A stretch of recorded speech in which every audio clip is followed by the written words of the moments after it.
Well, ISKCON is one organization which has massively contributed to society, and we have a special guest from ISKCON, Nikunj. Yeah, Prabhu Gauranga Das joins us now. Prabhuji, good morning. Thank you for joining us. So, Jai Shri Ram. I know that you're joining us live from Ayodhya.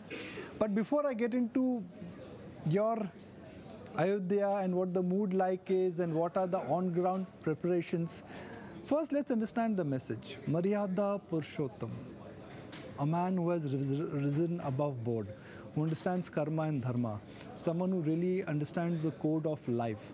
How would you connect the spiritual message of Lord Sri Ram, and what do you think our viewers can learn from it?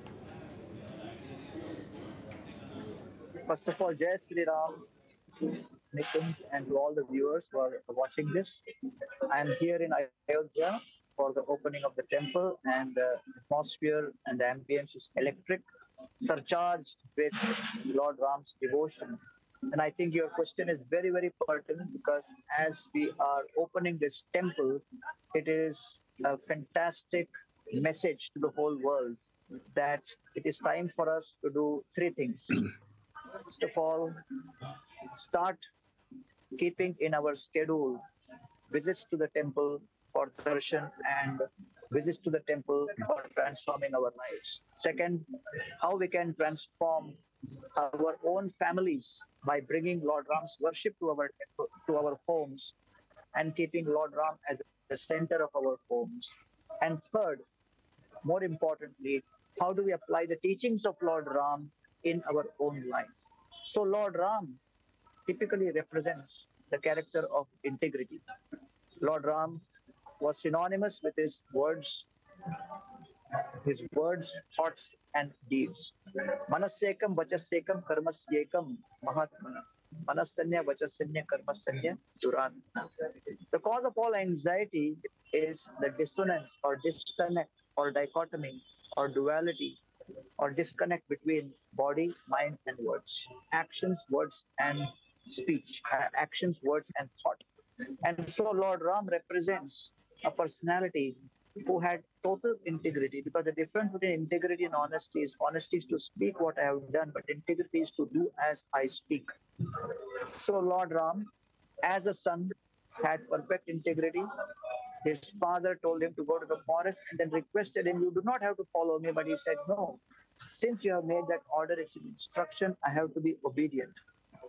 Then Lord Ram was the perfect husband. And when Sita was kidnapped, Lord Ram took a vow that I will not rest till I get Sita back. In fact, Hanumanji at that point was thinking, why is Ram getting so bewildered and going berserk with emotion? And Lord Ram could understand Hanumanji's mind, and Lord Ram gave him the ring and told him, when you meet Sita, give him this. And Lord Ram was confident that when Hanumanji meets Sita, he will have a change in his opinion.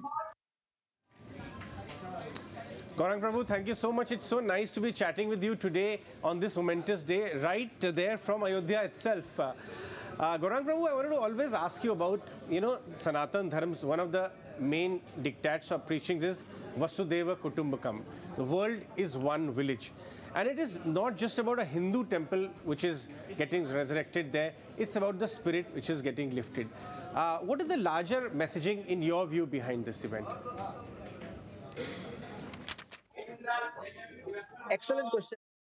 Prime Minister Modi, he began his term in 2014 fighting for his election as a member of parliament from Varanasi. And I thought that itself was a very significant statement that spiritual India is what we are trying to revive, because spiritual India was the one which was leading in the world's GDP from 180 to 1080 with 36% of the world's GDP. By 1500, it came down to around 25%. And then by 1980, because of the British influence and various kinds of specific policies implemented by the British, the contribution of India to the world GDP came down to 1%. But remember, for at least 1700 years, India was leading the world economically. It was called the Sone ki Chidiya. But the foundation for all of that economic prosperity was spirituality.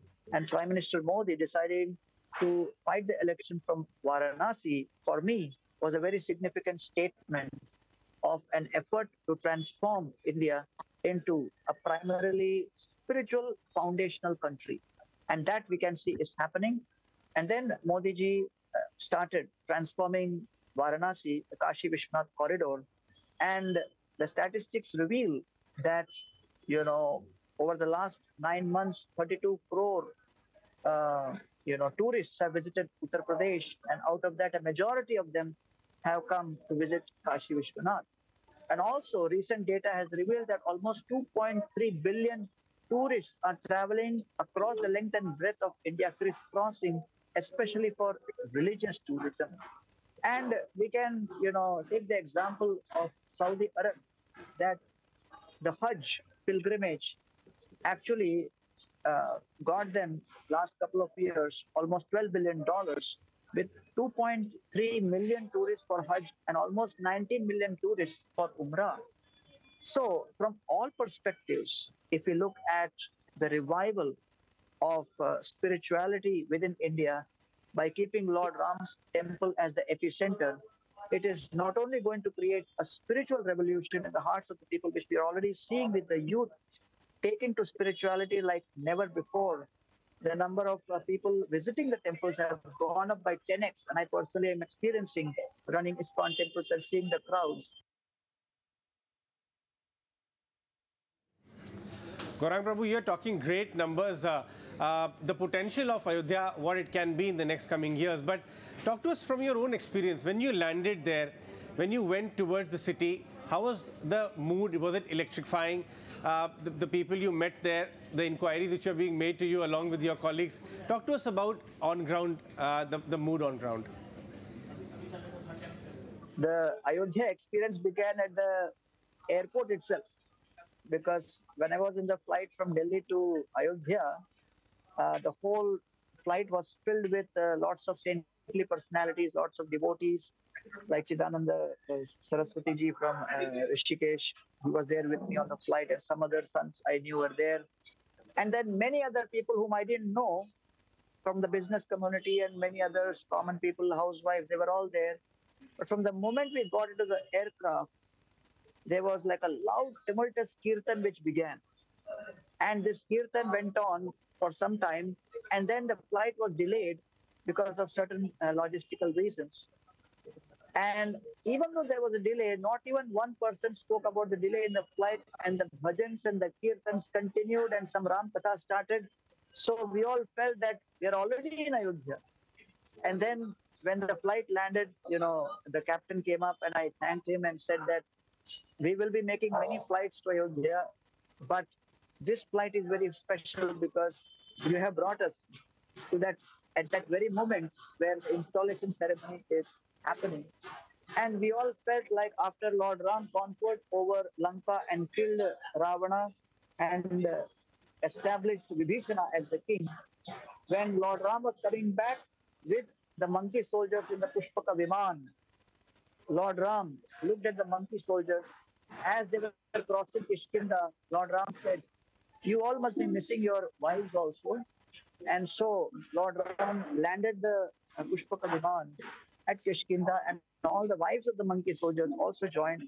And the entire army of all those who were part of the Lord Ram's Sena came to Ayodhya just in time, because Bharat had taken a vrat that if Ram does not come by this mood, I will enter into it. So when Lord Ram returned back with the entire army to Ayodhya, it was a celebration which was unprecedented.